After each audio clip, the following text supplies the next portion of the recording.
How to send one-time view picture on WhatsApp. Hey everyone, welcome back to the channel. In today's video, I'm going to show you how to send a one-time view picture on WhatsApp.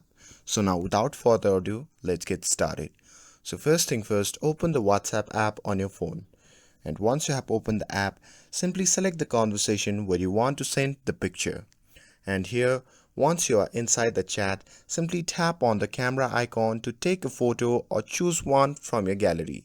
And once you have taken it, simply tap on the one icon near the text box. This is one-time view option. So just tap on it, and once you have selected that, you can send that photo to the person where you want to send it, and that's it.